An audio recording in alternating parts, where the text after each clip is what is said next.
Ficar em silêncio quando temos dever de falar. Acho que foi isso mesmo. Isso, foi isso mesmo. Nós citamos na semana passada, quando falamos sobre isso, o último texto foi 1 Timóteo capítulo 4, 12 e 13. Eu vou partir daí para a gente dar continuidade, mas antes nós vamos orar para começar a nossa aula. Vamos orar. Senhor, te agradecemos, ó Pai, pela oportunidade que temos de estudar a Tua Palavra e pedimos, ó Pai, a Tua graça, a Tua misericórdia, Senhor Deus, a Tua boa mão sobre nós, no sentido de abrir a nossa mente, Senhor Deus, para as verdades das Sagradas Escrituras, ó Senhor. É o que nós pedimos, em nome de Jesus. Amém. É interessante a gente estar tendo essa confluência aí do tema, né? Até como um reforço do que está sendo pregado e do que está sendo trazido aqui no Catecismo. Então, na página 448 do Catecismo Maior Comentado, nós paramos lá. Ficar em silêncio quando temos o dever de falar. E a última indicação que eu dei foi a indicação da responsabilidade de Timóteo, né? Paulo, chamando ali a Timóteo, instruindo Timóteo, né? Quando ele diz lá que ele deveria se aplicar à exortação, e ali seria um discurso persuasivo, a admoestação, que é uma característica, no caso ali, pastoral, né? O pastor, ele tem essa função, né, de admoestar, de ver não somente de, como é que se diz, olhar alguma coisa que ainda não aconteceu e prevenir, né, o crente, né, cuidado, isso é perigoso, né, mas como também, né, de exortá-lo e de admoestá-lo quando em falta, né. E o texto do apóstolo Paulo, lá em 1 Timóteo capítulo 5, verso 1, que é a continuação do capítulo 4, nesse sentido, né, quando ele fala que aplica-te a leitura, a exortação, e ali ele fala como deve exortar, né? E ali seria uma palavra branda, uma palavra branda no sentido de não ser grosseira, mas firme, né? Quando ele diz ali, deixa eu ver aqui, para ser literal no texto, quando ele diz assim, fala desse jeito e não desse, ele diz assim, não repreendas a homem idoso, antes exorta-o, né?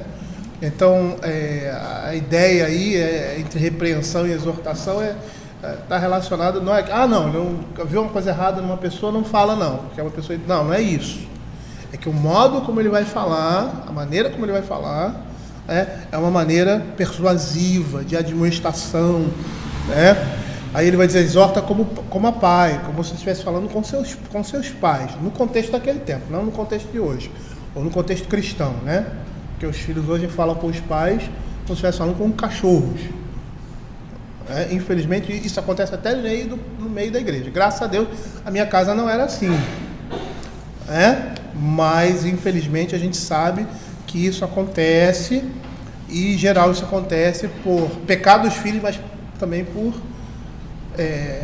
omissão dos pais, né, na orientação e na disciplina, né? Bom, então essa ideia aqui tem um ganchinho para falar, né?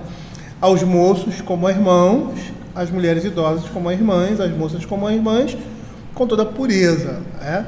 Então é uma fala apropriada, é um discurso que vai persuadir, né, que vai confrontar, é uma demonstração, né? Você vai chamar a atenção do erro, mas o modo como você fala isso é um modo, como ele diz aqui, né, prudente, puro, e a ideia de um discurso persuasivo, né, vai mudar pelo tom de voz, pela maneira como se aborda aquilo, de uma forma respeitosa, tá? E aí, continuando aqui, ele diz aqui, interessante, no nosso texto, ficar em silêncio quando temos dever de denunciar as autoridades constituídas da igreja e do Estado. É falso testemunho, né? E a gente sabe qual é o princípio, né? Se eu estou vendo alguma coisa errada e não me manifesto, eu estou concordando que aquilo é certo, essa é a ideia. E é uma mentira, então eu estou concordando com aquela mentira. Tá? Abram aí Isaías capítulo 59, verso 4.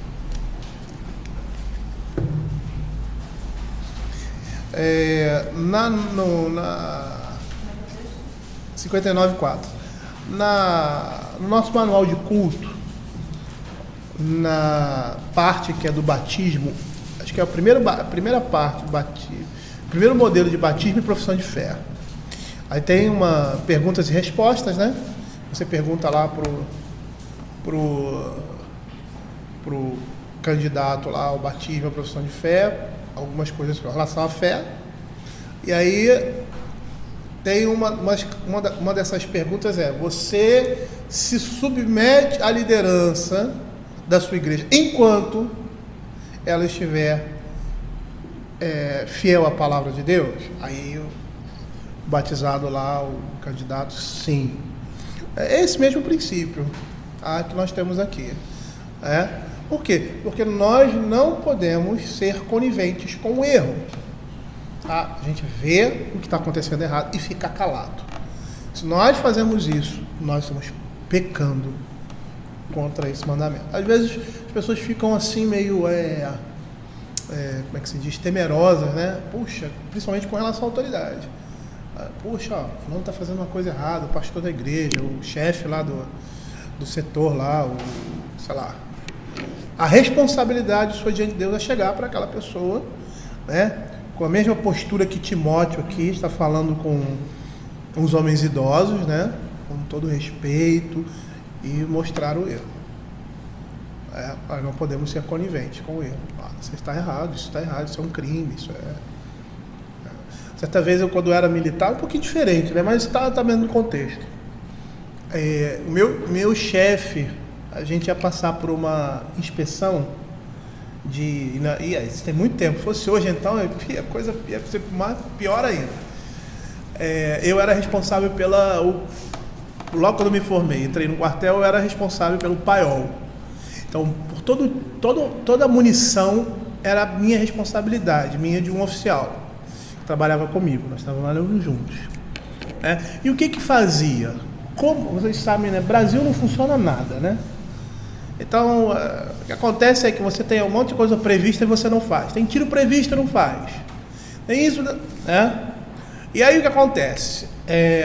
Muitas vezes ele tinha que dar baixa de determinadas coisas que estavam ali no quartel. Vamos ter que dar baixa disso aqui e vamos marcar uma semana aí de tiro aí para dar tiro à vontade, para jogar isso fora, porque tem que... outros problemas, né? Que não era para instrução, não foi, deveria ter sido, não aconteceu, porque não é um monte de coisa, né? Aí tá, né? Aí tá bom. Aí teve uma inspeção. Ele falou: vai ter uma inspeção aqui e aí você tem que ir lá no paiol fazer um relatório. Aí fiz o relatório, do que tinha, do que não tinha, apresentei para ele. Aí o pessoal veio do comando militar. Isso era praticamente recém-formado. E era até um major que dava aula lá na escola, porque era uma escola o quartel era um quartel-escola, né? Escola de sargento também. E o que aconteceu? Quando ele chegou lá no paiol, tinha umas munições que eram munições para serem dado baixa, mas que não foram dadas. Passou o tempo de validade, coisas assim normais, era na baixa. Aí quando chegou lá, o comandante lá, o chefe lá, não gostou daquilo que viu, ele deveria nem se espantar, porque isso acontece em tudo quanto é lugar, mas não gostou daquilo que viu e mandou: você vai se desfazer, não tem que se desfazer disso aqui, eu não quero saber que você vai fazer isso, você tem que desfazer. Não, major, semana que vem vai ter um negócio assim, a gente vai disponibilizar essa munição, porque não pode ficar. A questão é uma burocracia sem necessidade, porque você poderia informar, abrindo um parênteses aqui, né? Poderia informar, tem essa sobra de munição, tal, e aí pega aquilo ali, leva para não sei para onde, vai dar um fim. Né? Dar um fim, eu sei. Entregar para outro quartel com outra instrução, burocracia. É puramente burocrático. E aí o que acontece? Ele tomou uma bronca do comandante, né? E tinha alguns furos nessa contagem. Tá? Tinha munição um pouco além da munição que deveria ter. Aí ele me chamou e disse assim: Aurélio, a gente vai ter que dar baixa nisso aqui e tal, assim, assim, assim. Eu falei: capitão, mas por que a gente vai fazer isso? Por que o senhor não informa? Não, porque senão vai dar problema, que não sei o que, ele vai chamar a nossa atenção, vai chamar a minha atenção, eu posso ser preso. Eu falei: capitão, eu não posso alterar isso aí. Tá? Tudo que o senhor me dá, eu coloco. O senhor diz, se eu saiu para uma instrução, diz assim, foram mil munições de pistola que a gente gastou. Eu vou lá e coloco. Aí recebo o documento e coloco. Lá vou conferir lá no paiol, tá tudo direitinho e tal. Eu fiz como o senhor. Não, mas a gente vai ter que alterar aqui. Não, eu falei, não vou alterar não. Aí vai ter que falar com o comandante lá, com o major lá. Isso. Não, mas e tal, se você... Não, então você assume aí, diz que foi você. Não, que errou. Eu falei, não, negativo. É um medroso ainda. Se a coisa tiver que cair para cima da gente, vai cair para cima dos dois. Tá? Porque eu não faço nada aqui que o senhor não me mande. E tudo que está aqui está dentro do padrão. Se houve algum erro de munição, porque sempre você erra, né? Dá uma saída de mais ou de menos, essas coisas acontecem. Tá? Então a gente tem que chegar para o major e falar: ó, aconteceu isso, isso e isso. Só que ele ficou militar, tem muito medo, tem muito militar que era medroso, né? E se a gente tiver que ser punido, vamos ser punidos por causa disso. Agora eu não vou alterar o documento. Aí tá. Aí ele falou assim e tal, e falou com o major, e aí o major disse o seguinte: não, isso aí eu entendo e tal. Não deu nada, na realidade não deu nada. Não foi problema nenhum. Ele estava vendo, foi chamado a atenção, porque aquilo não devia acontecer. Falei: você não pode ter munição no paiol. Sobrou, você precisa arrumar uma instrução, alguma coisa que desfaça esse tipo de munição. Como funciona lá o serviço público de uma maneira geral. Você recebeu. Se você recebeu menos do que você deveria, então você vai receber mais. Se você receber mais e não gastar, você não recebe. É uma coisa meio estranha.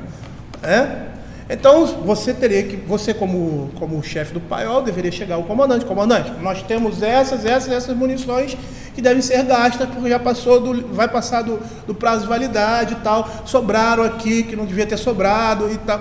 Aí o comandante faz uma instrução para tiro, que isso é muito como é que se diz, necessário no quartel, coloca lá e tal, e dá baixa na munição que foi tirar. Agora você alterar o documento. Aí o que aconteceu? Não aconteceu nada, ele foi chamado a atenção, nós, no caso, fomos chamados a atenção, mas ficou só nisso. Por que eu dei esse exemplo? Porque eu disse para ele: isso é errado. Isso está errado. A gente não pode fazer isso. Eu falei para ele: eu sei que o senhor não está desviando munição, eu sei que as coisas não foram... Está tudo lá no paiol. E a comissão viu isso. A comissão percebeu isso. Agora, ele com medo, ele queria alterar os documentos para... Não. E aí ele não alterou e deu tudo certo. Mas a questão aí, a questão muitas vezes do medo que nós temos de confrontar as autoridades, as pessoas que estão acima de nós, no sentido de fazer a coisa certa. Se você está vendo um erro, olha, está errado. Eu não vou fazer isso. É responsabilidade nossa. E como é que a gente vai fazer isso? Eu era um sargento recém-formado falando com um cara que era capitão. E dizendo para ele: não vou fazer isso que está errado. Mas a conversa que eu tinha com ele era tão amistosa que até a gente se tornou amigo. Fomos amigos. Nos tornamos amigos, assim, colegas, fora do quartel. Então, o que eu estou querendo mostrar aqui com isso? A Bíblia fala que ficar em silêncio diante de autoridades ou de pessoas na igreja, no Estado, que estão fazendo alguma coisa errada, é pecar também. É pecar com relação a esse mandamento. É falso testemunho. Nós precisamos fazer o quê? Se o pastor está andando errado, se lá o presbítero, o seu representante lá da sua seção, o seu chefe lá, sei lá o que, o promotor, o desembargador onde você trabalha, o capitão, sei lá, não interessa. Não interessa. Você chegar e falar assim, não, olha, isso está errado. Não pode fazer isso. Se a gente fizer isso, a gente vai estar cometendo um erro. Então, nós precisamos ter esse tipo de postura. E a Bíblia exige isso de nós. Isaías 59:4 vai dizer assim: ninguém há quem clame pela justiça, ninguém que compareça em juízo pela verdade. Confiam no que é nulo e andam falando mentiras, concebem o mal e dão à luz a iniquidade. Esse verso aí está se referindo aos juízes, que o povo fazia acusações falsas e iniciava processos judiciários dessa forma, não com integridade. Tentavam vencer causas mais por meio de malefícios. E a justiça aqui nesse caso não existia para manter as pessoas no mesmo padrão. Ao contrário, o sistema legal ali que estava existia para que o forte e o hábil pudesse torcer a justiça, visando os seus propósitos. Muito semelhante, o que nós temos visto. Isso ali no meio do povo de Deus. E o sentido que nós vemos aqui é que a razão de uma sociedade ser corrupta é que o próprio conceito de justiça é corrupto. E é isso que está acontecendo aqui em Isaías capítulo 54, verso 9. Qual é a minha responsabilidade diante disso? É denunciar. Estou vendo alguma coisa errada, eu vou chegar para aquela pessoa, para aquele líder e vou dizer, isso está errado, isso é pecado, isso é errado, eu não posso fazer isso, você não pode fazer isso. No que compete a você. Então, assim, no ambiente de trabalho, ainda mais meio militar, já lidei muitas vezes com isso. E com certeza aí os irmãos também já tiveram experiências nessa área. De você estar no trabalho, o seu chefe pedir uma coisa errada, ou você vê que ele está fazendo uma coisa errada, e você chegar para ele e dizer assim, fulano, isso aí está errado, isso vai trazer complicações para o senhor e para todo mundo.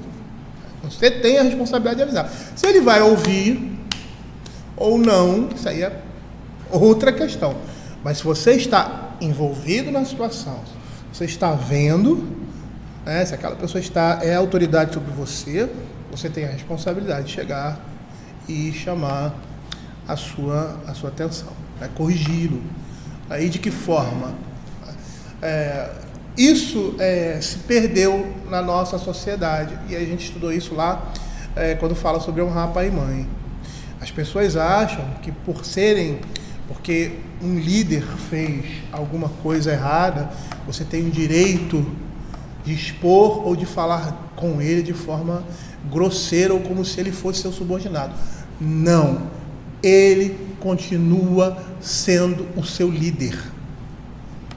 E se ele errou, você tem que se submeter a ele quando você chamar a atenção dele, sua atitude para com ele não pode ser de arrogância, de orgulho ou de qualquer outro sentimento que você está pecando. Você vai estar pecando. E isso não é submissão. A submissão nesse conceito é você chegar para aquela pessoa bíblica, falar que ela está errada, mas jamais sair da sua posição.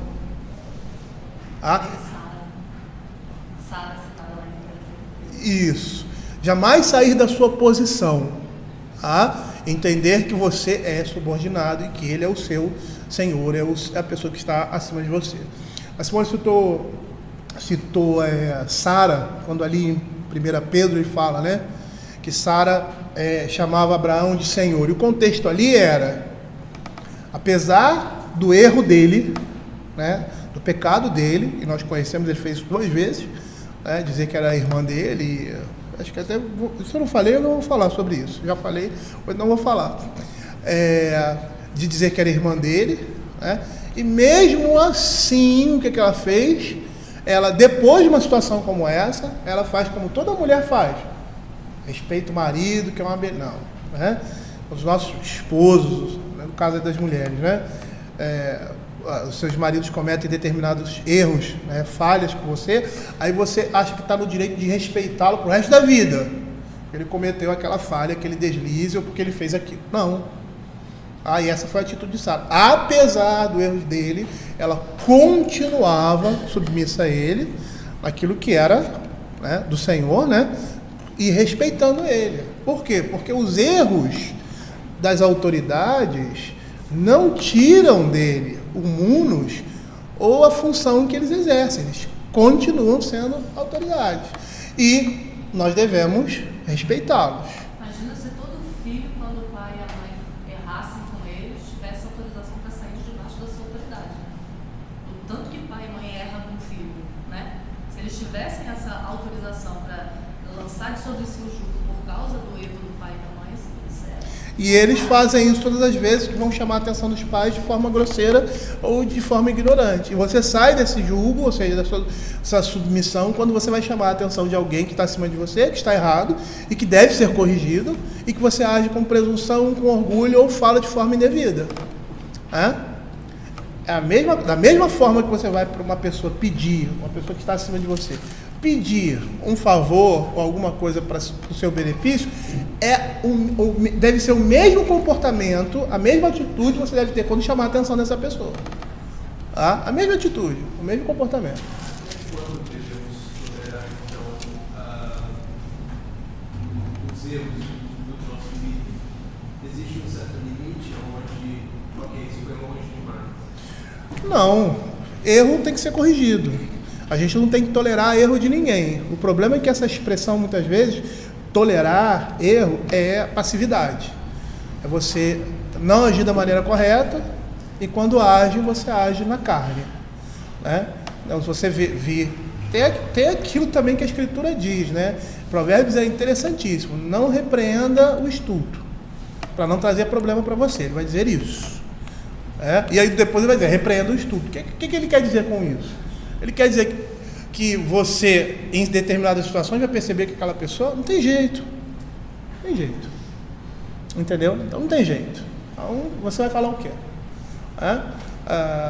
Por exemplo, o seu chefe, né? No caso aí, você vê um erro, você tem que ir lá e falar, né? Olha, está errado, não é assim. Vai falar como se estivesse falando com uma pessoa amiga, né? Uma pessoa, e não esquecendo que ele é seu líder.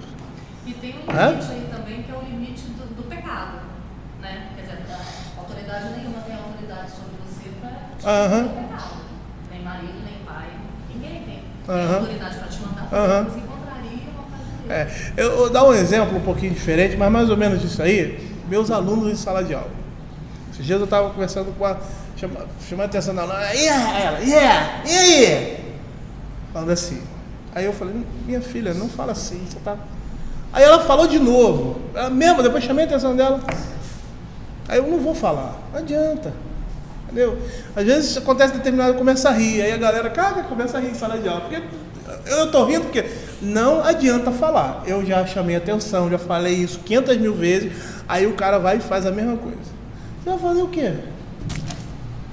Vai fazer o quê? Não, aí você chega assim, não tem jeito. Seria o melhor momento para se calar. Deixar passar. Não estou falando questão de erro, né? Mas no caso, o aluno lá me desrespeitou. A primeira vez, a segunda vez, eu chamei a atenção dele, adverti, olha, isso está errado, isso está errado, isso está errado. Aí, chega ele faz a mesma coisa, o que eu vou dizer? Não vou instruir. Falar, quer sentar e ficar quieto? Não vou instruir. Não é que eu não vou chamar, mas não vou instruir. Não adianta aconselhar, não adianta eu admoestar, não adianta eu dar conselho, não adianta.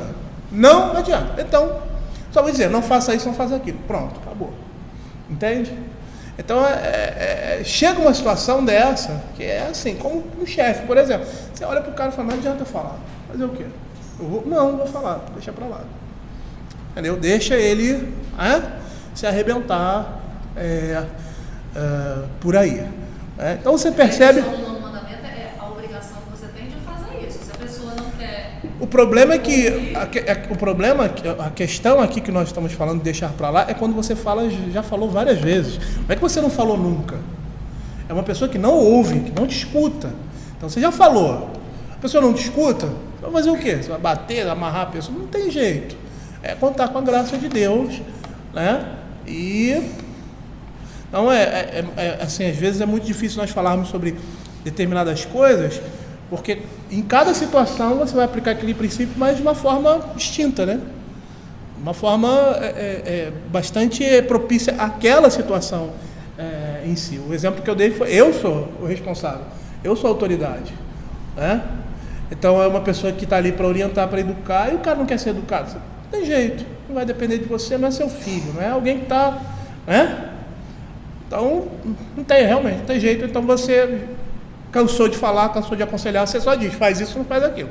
Agora o conselho, o aconselhamento, realmente a pessoa não recebe. Então é um momento de se calar, né? Se calar, porque você percebe que pelas suas orientações, advertências, conselhos, ela não ouve. Então, como quando o pastor está aconselhando um casal, por exemplo, né, da igreja. O casal está indo por um caminho e aí o pastor fala, ou o presbítero, sei lá, não age assim, faz assado, e a pessoa continua. Não age assim. É o contrário, né, do que nós estamos falando, que aqui é com relação à autoridade, né? Então, de você ver o erro e se pronunciar, né?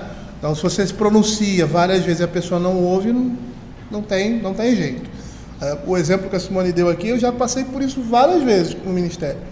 De você falar com o casal e tal, e chegar aí. Eu já disse isso para o casal, para determinados casais. Não foi não. Eu falei: olha, não tem mais o que dizer.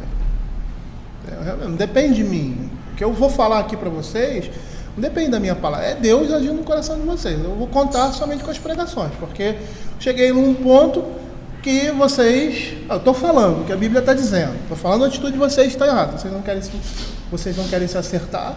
Então, só contar com as pregações. Aí ver se essas coisas, né, essa pregação vai surtir efeito no coração de vocês. E por incrível que pareça, todas as vezes que eu fiz isso, né, a pregação surtiu efeito. E depois você vê, chegar perto do casal e perceber que as coisas mudaram, né? Graças a Deus, até também porque oramos por isso. Mas a ideia aqui é essa, né? A gente não se calar diante do erro, mesmo que esse seja de alguém que esteja acima de nós. Aí a gente pula para o outro ponto: falar a verdade em momento impróprio é pecado. Eu usei... Cadê aqui? Bom, falar a verdade no momento impróprio ou falar a verdade maliciosamente com o objetivo errado. Vamos abrir aí Provérbios capítulo 29, verso 11. E eu vou tratar o tema das duas formas semelhantes.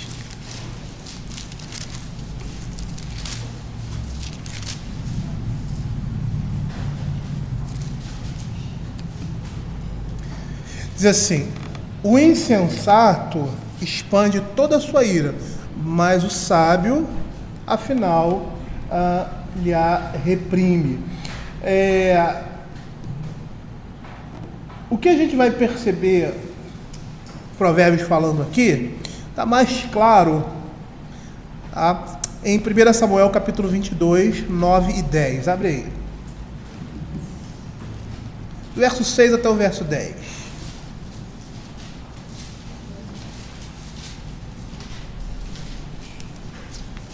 É o caso ali de Doeg, não é isso? 22, 9 a 10. 9 e 10.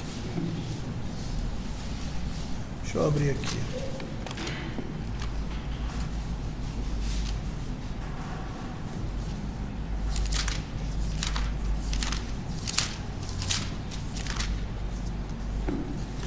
E é interessante porque nesse texto nós vamos ver um outro aspecto também, a questão da defesa. Porque nós vemos isso, que nós somos responsáveis em defender uma pessoa que está sendo injuriada, por uma falsidade ou por uma mentira. E falar bem dela. E a gente vai ver isso aqui, interessante. Vamos lá.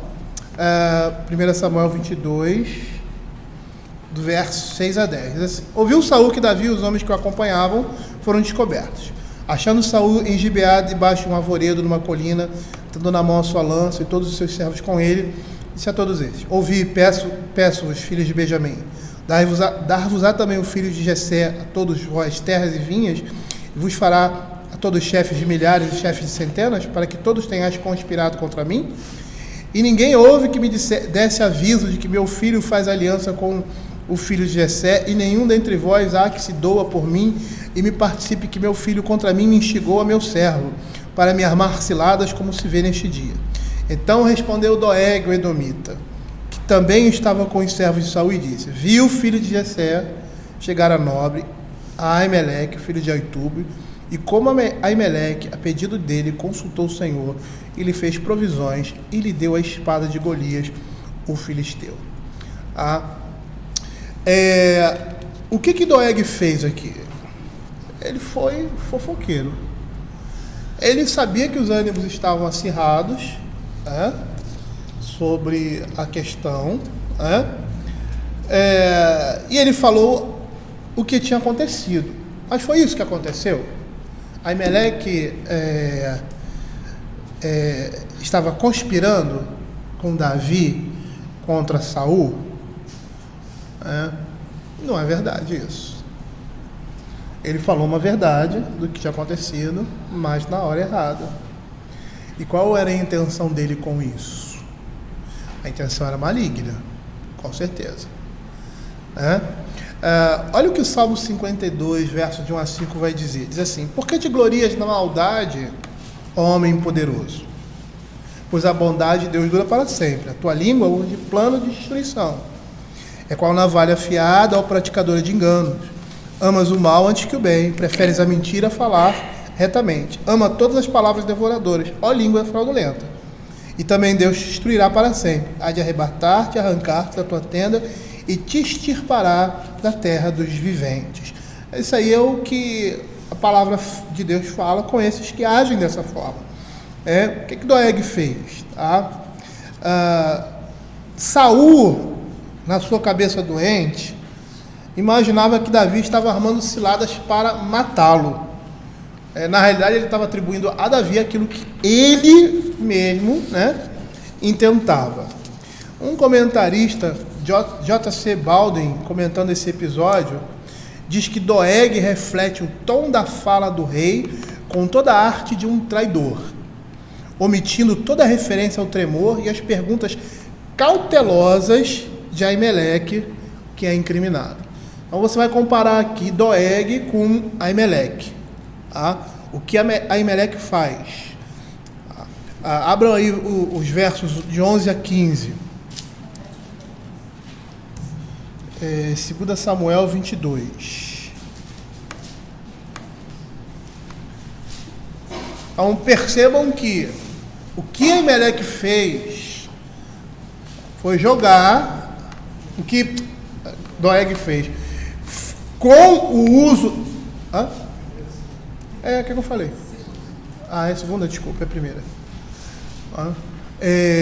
O que eu falei... esqueci até que eu ia falar.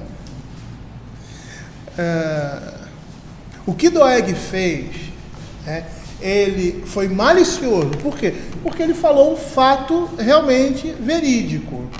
Aconteceu isso mesmo. Mas esse fato verídico, naquele contexto, dava a ideia de quê? Na cabeça de Saul, de quê? De traição. E foi isso que aconteceu? Não foi isso que aconteceu.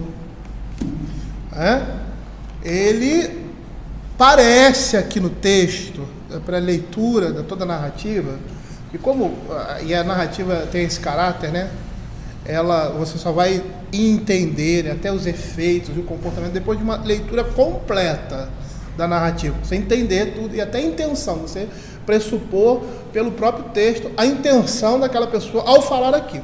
A intenção de Doeg foi maliciosa, não foi uma boa intenção, foi uma intenção maliciosa. Provavelmente ele sabia o que ia acontecer, e ele fala uma verdade fora de contexto. Por quê? Porque na cabeça de Saul, Aimeleque e Davi estavam traindo. E Davi não estava traindo Saul, em momento algum. E ele até reconhece, que ele diz assim, aquele momento que Saul está na caverna, ele diz assim: você é mais justo do que eu. E às vezes chega até a chorar pela atitude de Davi. Então, quer dizer, o que Saul está falando aqui não tem valor algum, é mentiroso. A Doeg provavelmente sabia o que estava acontecendo ali. Ele devia ter se calado, mas ele falou. Por quê? Porque a intenção dele era maliciosa. Ele queria jogar lenha na fogueira. E existem muitas pessoas assim, que gostam. A gente gosta de jogar lenha na fogueira, às vezes. Viu o que ele falou de você? Você prestou atenção no que ele falou de você? Hoje é assim, né? Então vamos lá, olha só. Olha a atitude, é isso que eu queria que vocês comparassem. A atitude de Doeg e a atitude de Aimeleque. Então o rei mandou chamar Aimeleque, sacerdote, filho de Aitube, e toda a casa de seu pai, a saber, os sacerdotes que estavam em Nob. Todos eles vieram ao rei. Disse Saul: ouve, peço-te, filho de Aitube. Este respondeu: eis-me aqui, meu senhor. Então lhe disse Saul: por que conspiraste contra mim, tu e o filho de Jessé? Pois lhe deste pão e espada e consultaste a favor dele a Deus, para que se levantasse contra mim e me armasse ciladas, como hoje se vê. Qual a atitude de Aimeleque aqui? Olha a atitude dele. Ele poderia te falar assim: eu não sabia que Davi estava traindo você, que não sei o quê, que bababá e tal. Ele poderia ter dito isso. Ele estaria errado em falar isso? Não necessariamente. Porque o contexto aí mostra que, até o que nós lemos lá, Saul dizendo que Davi está conspirando contra ele. E aí ele poderia dizer: não, eu não sabia que Davi estava conspirando com você. Mas o que ele fez? Antes de qualquer resposta, ele fala o quê? Da integridade de Davi. Antes de qualquer coisa, ele fala da integridade dele. Davi poderia até estar conspirando, olha que interessante. Não é o caso aqui, mas a pessoa pode estar até falando uma verdade, entendeu? Pode estar até falando a verdade. Você viu o Alexandre? O Alexandre pisou no meu pé. Alexandre? O Alexandre é um cara extremamente amistoso, uma pessoa, um amigo, uma pessoa querida, uma pessoa carinhosa. Não, ele não ia fazer isso. A primeira coisa que ele faz é defender a integridade da pessoa, independente de saber do que estava acontecendo. Então, a partir daquilo que ele conhece daquela pessoa, e ele chama isso ao discurso, ele diz: não, ele não pode fazer isso, ele não poderia fazer isso. Engraçado que a gente faz justamente o contrário, né? Às vezes vem uma informação que a gente não sabe se é verdade ou mentira, e a primeira coisa que ele é assim mesmo, eu já vi, cara chato. É mesmo. Sabe que eu já vi alguma coisa parecida? Olha o que ele diz. Respondeu Aimeleque ao rei e disse: e quem entre todos os seus servos é tão fiel como Davi? Ele poderia ter sido enganado por Davi, e Davi não comentou nada com ele, O genro do rei, chefe da tua guarda pessoal, honrado na tua casa, a casa de hoje consulta a Deus em seu favor? Não, jamais impute o rei coisa nenhuma a seu servo, nem a toda a casa de seu pai, pois os teus servos nada soube de tudo isso, nem muito, nem pouco. É interessante porque ele é chamado na presença do rei. Se é chamado na presença do rei, e todo mundo, vem todo mundo. Já é complicado, né? É que nem um chefe lá no escritório fala: o fulano, vem. E vem a equipe também. Pronto, já vem bronca.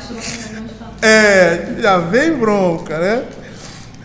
Aí, assim, parece que ele não ficou assustado com a convocação do rei para se apresentar diante dele com seus colegas. Por quê? Porque ele tem uma consciência limpa. Ele não fez nada de errado. Ele está com a consciência tranquila.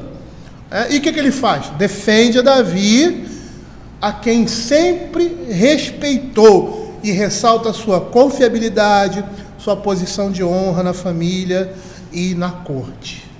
Apesar de o texto aqui falar a verdade em momento inapropriado, o que ele fez aqui é o que nós já lemos anteriormente, que está se referindo à questão do 9º mandamento, que é os deveres exigidos.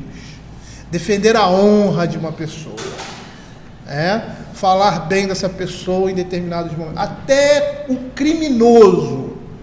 Na lei tem os atenuantes. E os atenuantes é para quê? Para levar em consideração o caráter, o comportamento da pessoa que cometeu determinado delito. Atenuando o quê? As consequências relacionadas à punição. E também nós vemos aqui que ele tinha o hábito de consultá-lo a fim de saber a orientação de Deus. O que Doeg faz? Doeg fala o que realmente aconteceu, uma verdade, mas ele usa essa verdade para quê? Para destruir Davi. E vocês sabem o que acontece. Saul era mau, mas ele não era burro. Apesar da maldade ser burrice, é a mesma coisa. Ele não mata os sacerdotes, ele manda outra pessoa matar. É responsável também, mas ele não suja a mão dele de sangue. E quem que faz isso? Quem que faz? O próprio Doeg.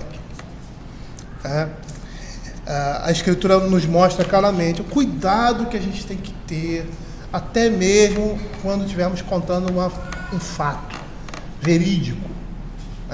A Bíblia não diz assim: cuidado quando você falar bem de uma pessoa, cuidado quando você levantar elogios de uma pessoa. Até fala, né? Elogios falsos, né?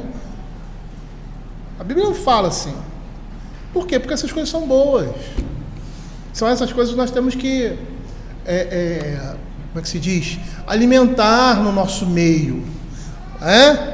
Ninguém é perfeito, todo mundo tem erros. Então, quero ficar colocando aí os problemas ou os erros, as falhas dos outros. Nós temos falhas também. Então, isso é errado segundo a Escritura. A Escritura diz claramente como nós devemos fazer quando vimos alguma coisa indecente, inconveniente com os nossos irmãos. Ir a eles e falar com eles. Ir à pessoa responsável. As pessoas estão envolvidas, as pessoas responsáveis para resolver o problema. Não falar com todo mundo. Alguém quer falar alguma coisa sobre isso? Não, né? E eu acho que fechando aí, né, esse nosso, ou quase, esse capítulo, o próximo, que é perverter o sentido da verdade, convertendo-a em mentira. Parece semelhante com o que nós acabamos de falar, mas há uma diferença. Aqui ele fala uma verdade num contexto determinado e a pessoa vai entender. Aqui não, aqui ele perverte mesmo a verdade. Ele pega o que você diz e diz que você disse isso em vez de dizer aquilo. Abra aí Salmo 56, verso 5. E João 2,19.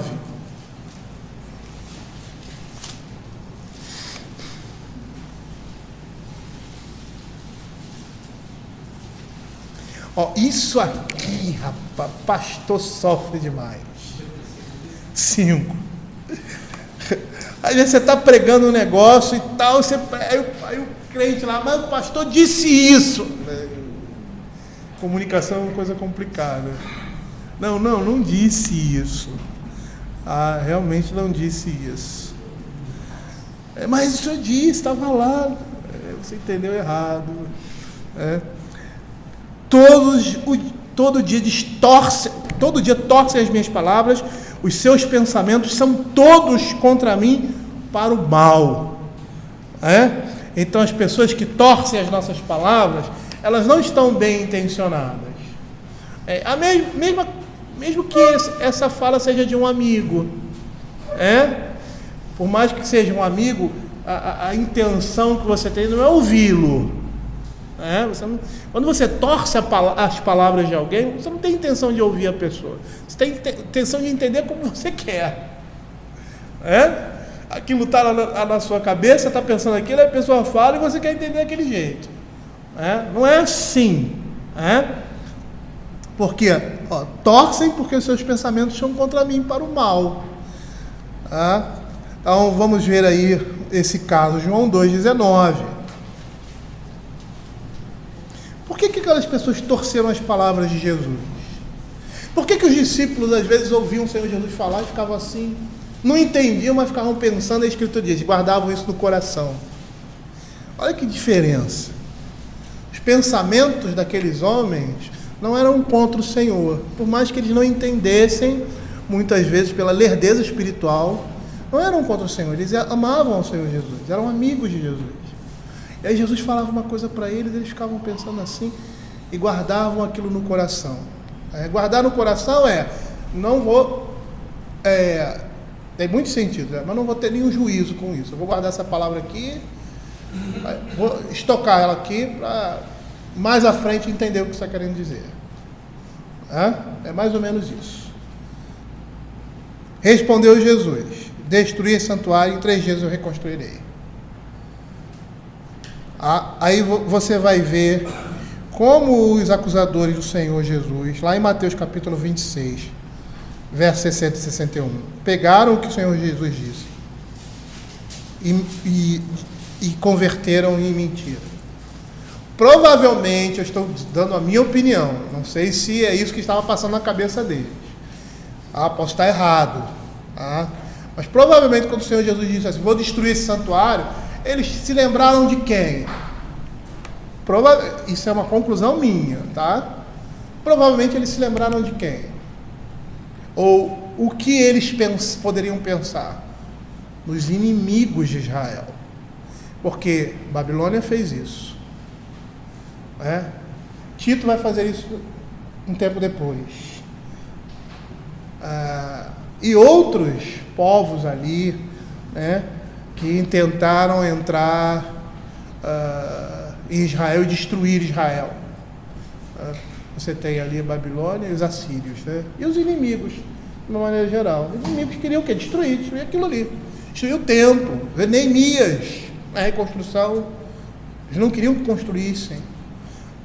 Então, destruir o templo, exterminá-lo, demonstrava uma falta de impiedade, de temor a Deus, porque ali era o quê?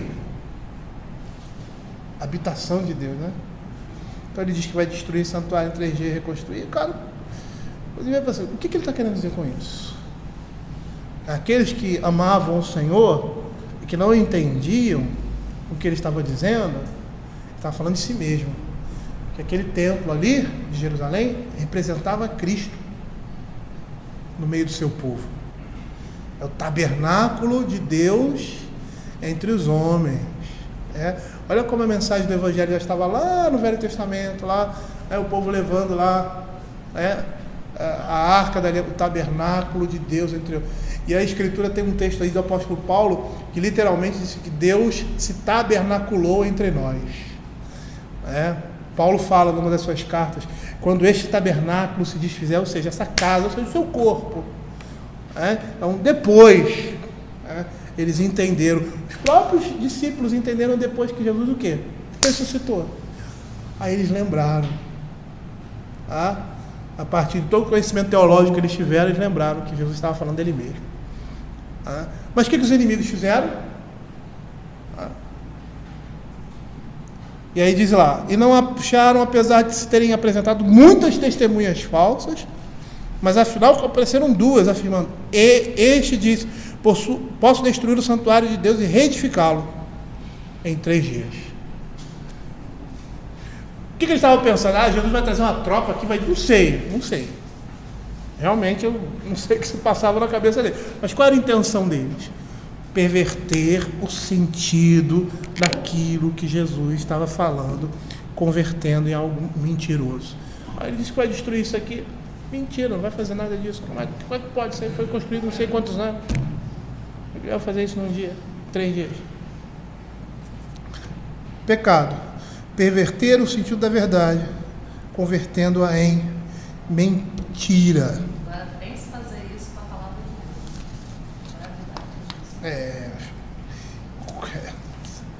Deus. Quando eu vejo os ímpios fazendo o que eles fazem com a escritura, eu tenho medo de mim.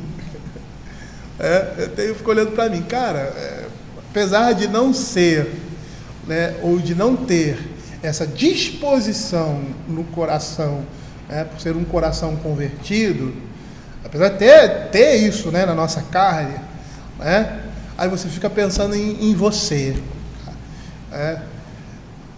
da misericórdia de Deus na sua vida.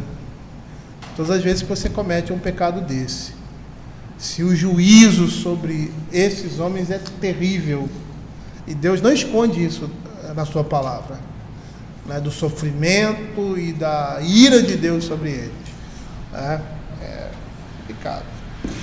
E o último, uso de expressões dúbias ou ambíguas em prejuízo da verdade ou da justiça. Gênesis, capítulo 3. Toda vez que eu olho o relógio agora, eu olho para Samanta. Não, ela sabe. Papo nosso, né, Samanta? Papo nosso. Gênesis 3, 5. Gênesis 3, 5 e... Eu fechei aqui, peraí.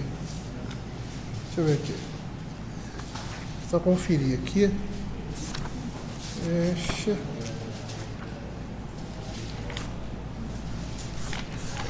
Só um minutinho, gente. Deixa eu só conferir aqui. E 26, 7 e 9.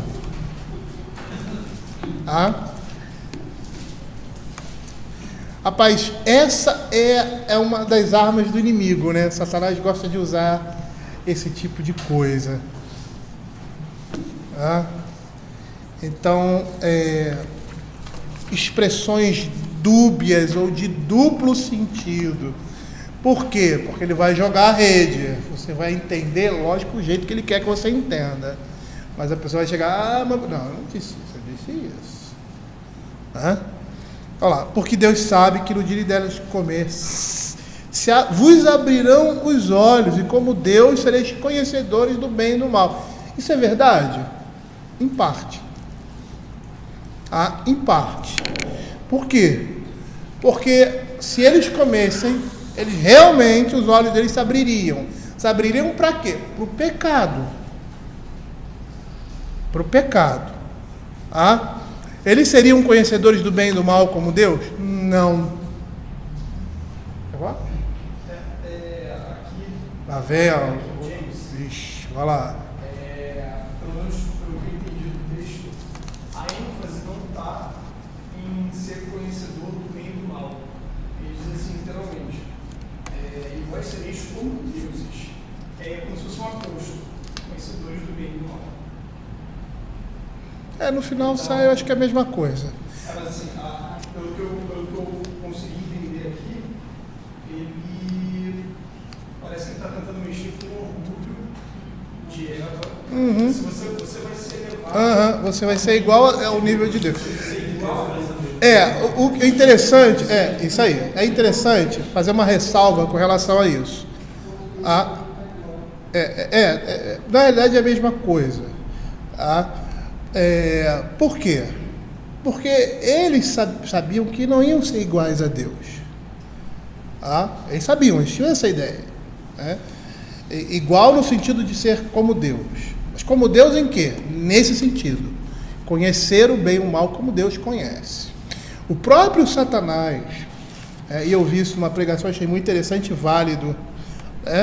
O próprio Satanás, como a gente sabe na Escritura, ele queria ser o quê? Igual a Deus, né? Não era igual a Deus, ele queria ser igual ao Filho. Ele queria tomar o lugar de Cristo. Tá? Eu nunca tinha ouvido isso ou escutado isso. Né? E às vezes você escuta uma coisa nova e você rejeita e tal, né? E na realidade, eu até vou pesquisar mais sobre isso no devido tempo, mas a pessoa que falou isso estava certa. Quem falou isso foi o reverendo Paulo Brasil, numa das suas pregações. E não é porque foi o reverendo Paulo Brasil, né? Foi meu professor e tal, não é por isso. Lógico que tem credibilidade, mas é porque está relacionado com a Escritura. Satanás conhecia Deus, ele sabia quem era Deus. Ele queria tomar o lugar da segunda pessoa da Trindade. Eu não sei como é que isso funciona. Será que isso não se encaixa também ao Papa, por exemplo? Porque ele também se põe como Cristo na Terra? É isso mesmo.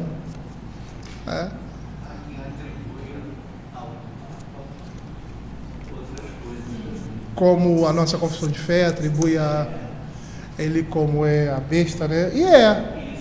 E é. Porque ele pode até não ser essa que está sendo referida na Escritura, mas ele personifica isso. Pelo menos nos tempos de hoje ele personifica isso. Se será outra, não sei, ou outro, mas ele personifica. Tá?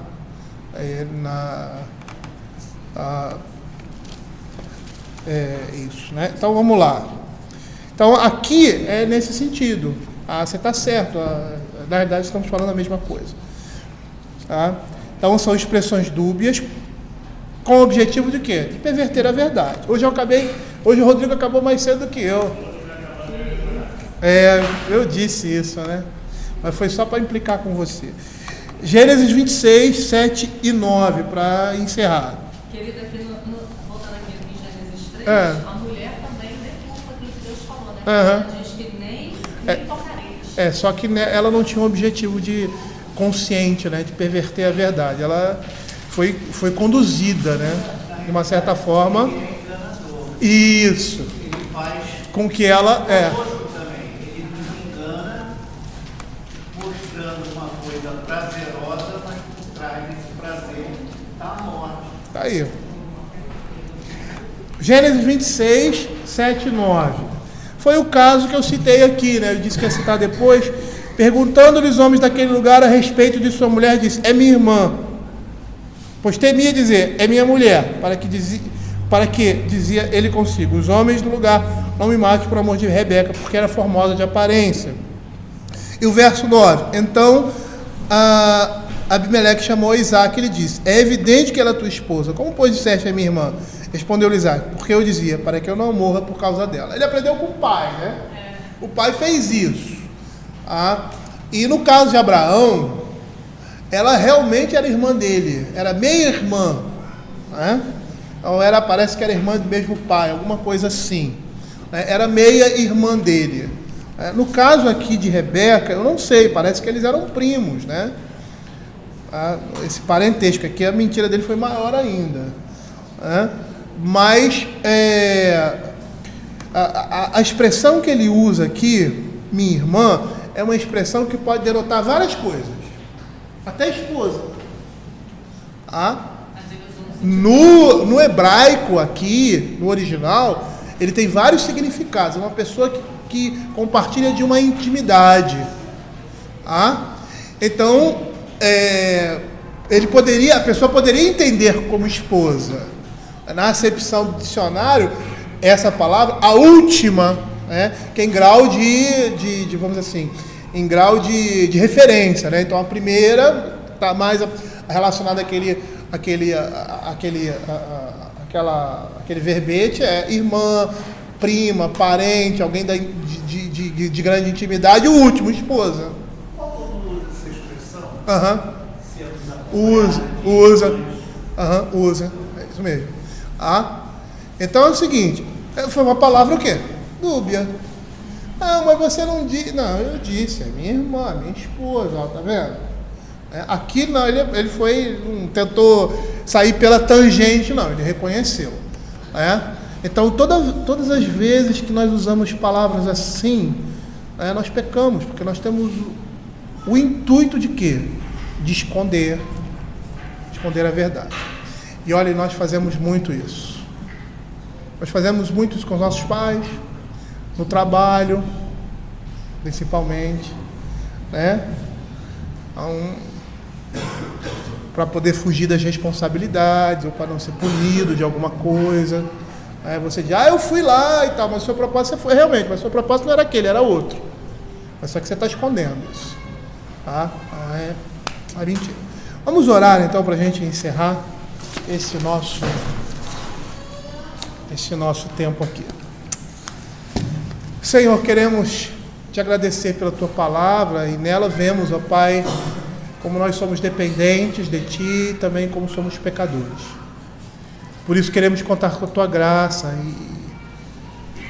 e resplandecer como luzeiros no mundo, Senhor Deus. Que o Senhor tenha misericórdia de nós e faça resplandecer o seu rosto sobre nós. Em nome de Jesus. Amém. Queridos, nós estamos terminados. À noite estaremos de volta aqui juntos às 18 horas.